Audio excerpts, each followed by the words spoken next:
Kembali lagi di Kojaba. Hari ini balik lagi nih Bang. Masih bersama kami berdua ini ya Bang. Saya Bang Bil, Saya Bang Hai. tetap di acara kita yang paling populer nih Bang. Kojaba Bang. Sumatera Utara. Dari Sumatera Utara. Nah, mungkin bisa mendunia ya. Bisa. Tapi kali ini tamu kita agak berbeda. Agak berbeda, berbeda jenis Bang. Berbeda jenis betul. Dari yang kemarin berbeda jenis Bang. Iya. Nah, itulah mungkin yang disenangi sama sobat-sobat Kojaba. Iya. Dan terutama milenial nih Bang. Kalau milenial apa Gen Z gitu? Gen Z atau Gen Z? Gen Z Ya. Jadi Jadi tentang anak muda nih Bang. anak muda betul. Tapi langsung aja lah. Nah, silakan. Ini manggilnya Mbak, Ibu, Tante, Eda, atau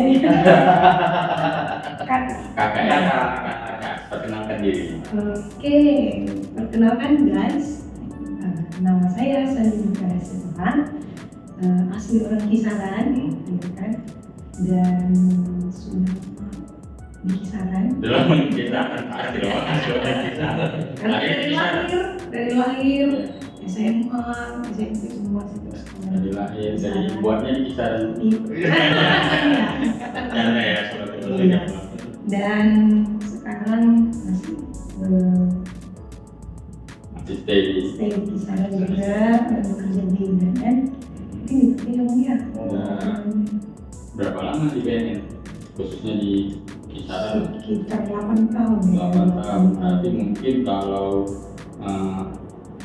adik-adik sekolah ya kita sering kan muka kakaknya Ya, paling sering Bang. paling sering kayaknya kan yang sering menyuruh-nyuruh dia kan memberitahu tentang bahaya narkoba kan kamu pasti pernah lah minimal pernah melihat mukanya. Pokoknya Bang sebagian dari sejarah BNN Kabupaten Asahan kakak ini tahu lah. Iya, bagian dari sejarah apa namanya legenda hidup Bang. Legenda hidup. Legenda hidup. Kalau 8 tahun pun udah mau kelar itu kalau KPR. Iya, KPR KPR masuk. udah telat. Kalau SD udah Ya, tamat ya SMP ya. Udah masuk ke SMP Bang. SMA kelas 2 ya. Jadi apa lah yang kita bahas tentang dengan kakak ini Bang? Nah, ini kebetulan kan kakak ini kan masih semangat muda ini Bang. Semangat muda.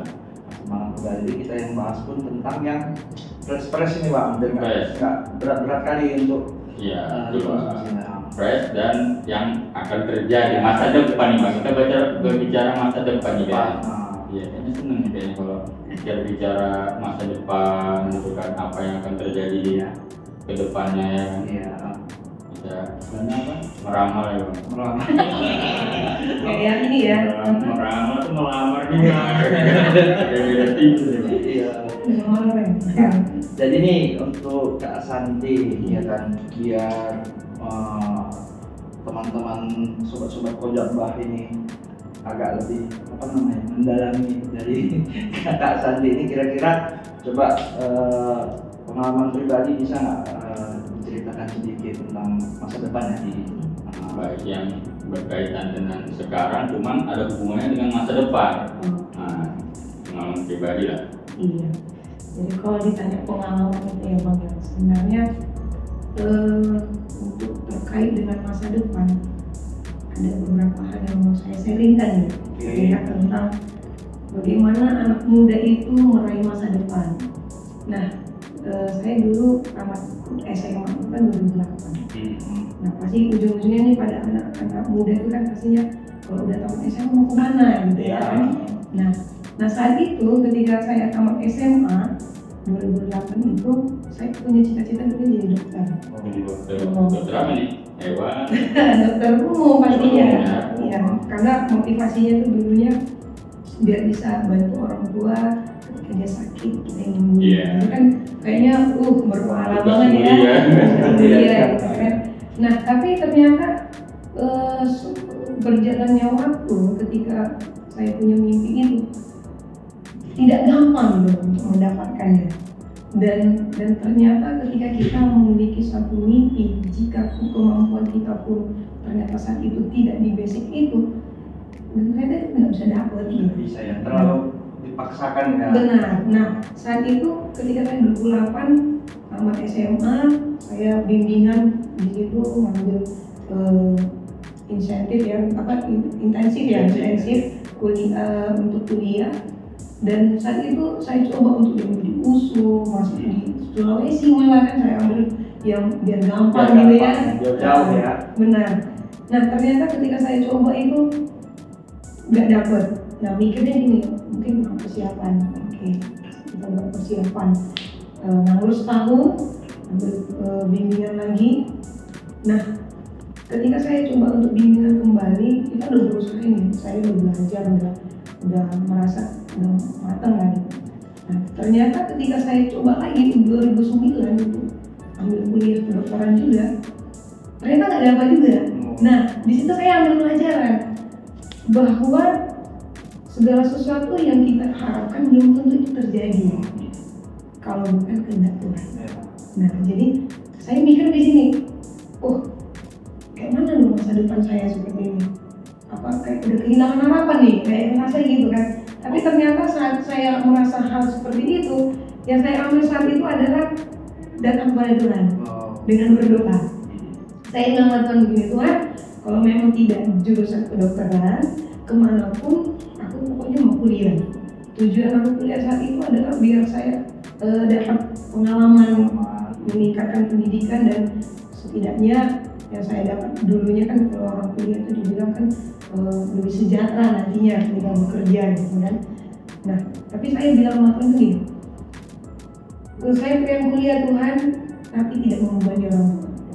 Nah, jadi karena saya ingat lagi nih Bang, ketika ambil jalur undangan pun waktu sekolah saya lulus tapi tidak dapat dibiayai oleh orang tua. Nah, saya lulus saat itu kedokteran juga, tapi jalur undangan. Tapi karena orang tua tidak mendukung karena biaya, saya ini urungkan niat itu. Udah ambil dari jalur reguler misalnya ini. Ternyata nggak dapat juga kan gitu kan. Nah jadi mikirnya, ya udah Tuhan yang penting saya kuliah dengan tidak membebani orang tua. Nah puji Tuhan saat itu saya dapat kuliah. Saat itu di Universitas Kristen Immanuel. Memang tidak jurusan kedokteran, jurusan dokternya ini keuangan. Nah, jadi saya ambil jadi ambil akuntansi. Apa karena ada masalah keuangan dari jadi gitu ya. Nggak tahu juga gitu. Nah jadi pada intinya saat itu diberikan kesempatan kuliah dan bersyukurnya saat itu dapat beasiswa. Nah saat saya kuliah di Universitas Kristen ini dapat beasiswa full, tidak bayar uang kuliah, malah dapat uang saku. Lagi. Iya, jadi saya melihat, ternyata masa depan saya masih ada. Mungkin Kak Santi itu bawa saku makanya. Kalau nggak ada sakunya nggak dikasih. Iya juga ya. Tapi saat itu saya dapat uang jajan dan kebutuhan saya selama kuliah itu orang tua saya ngirim uang itu cuma 500.000 per bulannya. Karena biaya kuliah itu sudah ditanggung oleh pemerintah dan setiap per semester kita tuh dapat uang saku dibilang untuk biaya pengeluaran selama biaya kuliah itu 2.100.000. Nah di situ saya sangat bersyukur gitu. Ternyata oh benar masa depan saya nggak akan hilang, harapan saya nggak akan hilang, tapi saya masih mendapatkan yang terbaik. Itu saya bersyukur. Nah pendek cerita. Saya kuliah di Jogja saat itu selama 2 tahun di Jogja ya? Iya, di Jakarta selama 2 tahun lebih. Habis itu saya kerja 2 tahun di Jogja. Nah akhirnya balik ke sini.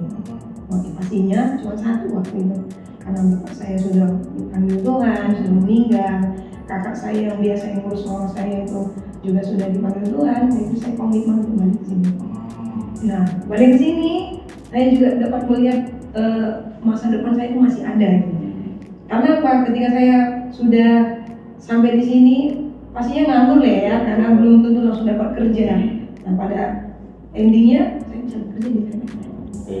Jadi berdasarkan pengalaman Kak Santi ini tadi kan jalur darat sudah ditempuh untuk mencapai tadi lah pengen jurusan kedokteran. Ternyata belum diberikan. Nah, pindahlah ke jalur langit. Nah, istilah bahasa kami nih, bahasa langit ya. Dan Tuhan memberikan itulah yang terbaik. Nah, selama perjalanan itu, apa sih masalah atau problem ataupun kesulitan lah yang bisa bilang yang Kak Santi hadapi, sampai bisa dibilang hampir mau putus asa, begitu kan? Nah, boleh diceritakan biar jadi pengalaman kita juga sama-sama. Jadi ketika menjalani proses itu ya Bang ya, ketika saya harus mau berjuang melalui kedokteran ternyata tidak dapat, banyak ya tantangan yang terjadi. Salah satunya anak muda ya pasti ada rasa bosan, males gitu kan. Tapi ketika pergaulan itu juga ternyata sangat mempengaruhi. Nah, jadi ketika saya punya teman-teman di sekitar saya itu yang mendukung untuk bagaimana aku memiliki persiapan untuk mencapai masa depan itu, saya bersyukur di situ teman-teman adalah teman-teman yang baik. Nah, walaupun tantangan yang saya dapat itu waktu saya bimbingan, apalagi di Medan ya, itu kan sumpah banget. Jadi saya harus berangkat dari tempat kosan itu ke bimbingan dari jam 7 pagi, udah macet. Berarti kan niat belajar tuh makin berkurang ya pastinya kan. Tapi ketika ketemu kawan-kawan belajar ibu lagi semuanya. Nah, dan tantangan itu sebenarnya lebih kepada diri sendiri. Dan itu membuat apa ya? Membuat diri kita juga mengintrospeksi. Kamu kalau mau jadi memiliki masa depan yang baik, itu harus persiapan kan gitu. Kalau hanya malas-malas saja nggak akan didapat. Dan itu menjadi suatu ultimatum pada diri saya sendiri. Iya harus belajar. Apalagi kalau kita lagi belajar nih Bang, pasti ngantuk ya. Jadi kalau udah nengok angka itu, aduh malas banget dah. Tapi karena ingat pengen orang yang berhasil, harus belajar. Apalagi jadi kedokteran nih waktu itu. Tapi untungnya di posisi Kak Santi ini punya teman-teman dan lingkungan yang mendukung. Kadang-kadang kan sobat-sobat pejabat juga ya, kita tidak boleh memang memilih-milih pergaulan. Cuman kita tidak boleh pilih-pilih lah. Cuman kita harus bisa memilah-milah.